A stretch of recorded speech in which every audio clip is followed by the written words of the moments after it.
omubede nomubedani Kingmaker mu Masaka region Kingmaker wawa wokukyalo kyobo wo mu makake maybe tubimu mugene mu bikozesa obuzibu Kingmaker ofana nange nakuzo kati Honorable Mathias Mpuuga bannamasaka ba gyebaddayo nga bamukuba olube bano tebamanyi bakulu tebamanyi babitiibwa tebamanyi banene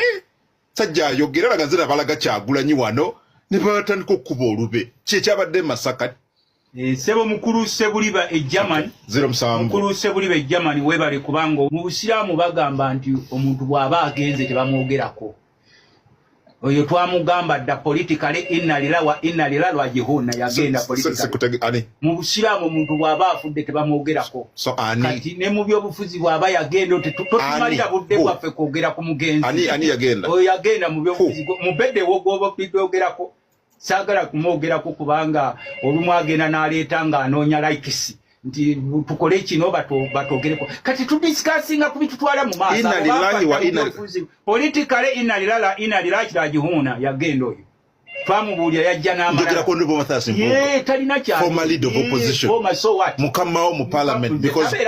commissioner wa parliament mukama wange kyovora ina what politically kati oba mukama wange ajja alumbe muhoze yatwise ddiikuula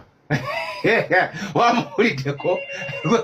gwe mutume wano kati oyo fe tetwogera ku bagenzi si mugenzi yagenda mu byobufuzi walabye n'abeewabo bamutwala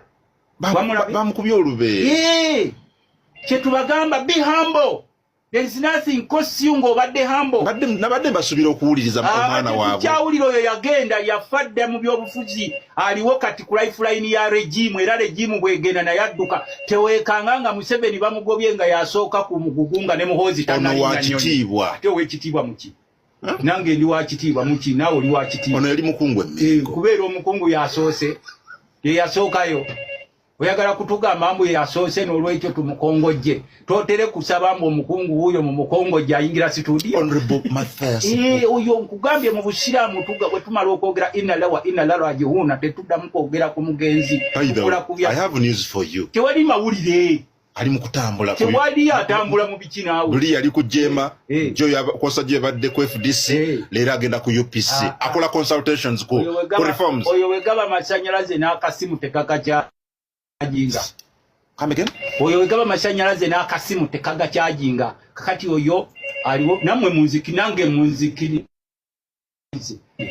naye sikufe bana mawuli abeefula baddiikula be bakyagoberera oyo naye ng'oli munamawuli oli siriasi oyo akyaviibwako n'adiithi yonna eyebulira mukulembeze wa DP oyo avaako adiithi yebulira tetwagala ne kuboogerako naye kubatunda abo nkugambye tudisikasinge ku isuuzaala tumanyi ffe tugamba akakima mukaleke kayongera okuwalampa omupaapaali olugero lw'Abaganda lugamba ekima gyekoma okuwalampa waggulu gyekoma okulaga obwerere bwalwo ennaku ezo General Museveni yali akagenda Kenya okwetonda abesudaani bamugayo lina otwetondera bigambo bya Mutabani n'abekongo bamugana egundi mwe mutujoze nnyo kakati ne Rwanda eno newakubadde bagamba nti bakojja baabo ab'e Rwanda bataata baabwe abato naye ojja kulyanga n'ow'e Rwanda aga mutujoze nnyo kakati ffe tugenda tubaleka bagende nga basigako obukyayi kuba ebiseera bijja kutuuka si ffe fekka bakaba palamenti bemusekere no sitiisatiisa oli foster general do you think a foster general is the first foster general in Uganda wali omulabyeko ekimulaga nti wakitalo nnyo ku basirikale abali wano mu ggwanga the biggest soldier is the soldier who is very humble ffe kankubuulireko abantu bakolanga effujjo ku General Katumba Wamala omumanyi Katumba Wamala kati minisita wa works naye nga ne bwe mukola effujjo ng'ogyeko bino ebyaffe byali mu palamenti byenagamugira but could behave professionally kuba kimanyi nti General Katumba Wamala ize jeno ne bwabanga mu MP wali nakolako kantu katonyo kakola amawulire we used to have General Pecos Kutesa omwali omumanyi General Pecos Kutesa ng'avaayo wali General Masiko banze ntula naye n'omulundi omulala mugamba nti ngenda kugoba mu komiti yange nkoyo kulaba nga otuuka leeti General Masiko ojja omubuuze n'agaayo am very sorry chairman I am very sorry. Nemugamba nti wano this is parliament, this is not a military barracks gye mukolere effujjo lyamu. Naye nga nkyogedde okuwulira statement emuvaamu nga mukyokoza wali eri but because he showed me is very humble bwe yimirira wali eri nendaba omuntu yenna nkwata ku musirikale because I know these gallant officers serve Uganda and they suffer a lot because of us. kati ono ali ebyobwerere okuva obudobwe ne kakati ali abbata buli kimu tumugulira sente ali kuza gavumenti za bwerere n'engoye ffe tumugulira ne wasula ffe tumugulira tiketi gy'ennyonyi gyatambulirako ffe tumugulira ng'atajja avuma nze omubaka palamenti amuyamba okubeerawo nga mpita Dikuula sebo Dikuula bw'aba ebirungi byakola ebyo nange njagala nange bampite nga Dikuula bw'abanga ebirungi ebyo Dikuula byakola singa obadde ozze n'oŋŋamba nti bano ba Dikuula olw'okuba tebaleeta masanyalaze mu byalo Badikuula bayisa budget eteeka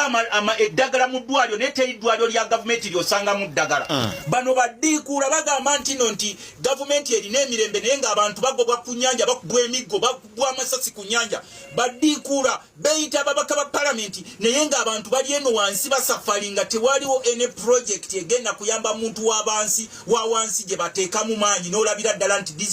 these people are economically empowered awo mba nzikiriza okuba Dikuula eddala Museveni nga twerimba nga tetumuwayiriza ffe naddala babaka ba palamenti ng'oli mubaka palamenti ng'ova Busoga ddala Museveni abalagayo kyekyenkulaakulana eyo n'ebikaado bye mubadde nabyo nategeddeko ebikaado e Busoga tani ebadde egula emitwalo 12 kati baagisaze egula 9 abalaga ki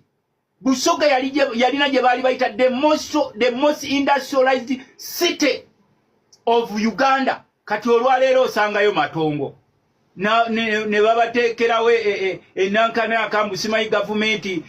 ereeta enkulaakulana gw'oliwo enaale mu mutima gwali eyatuuliriza ddala nga tetwerimbye Museveni alambula ky'ebusoga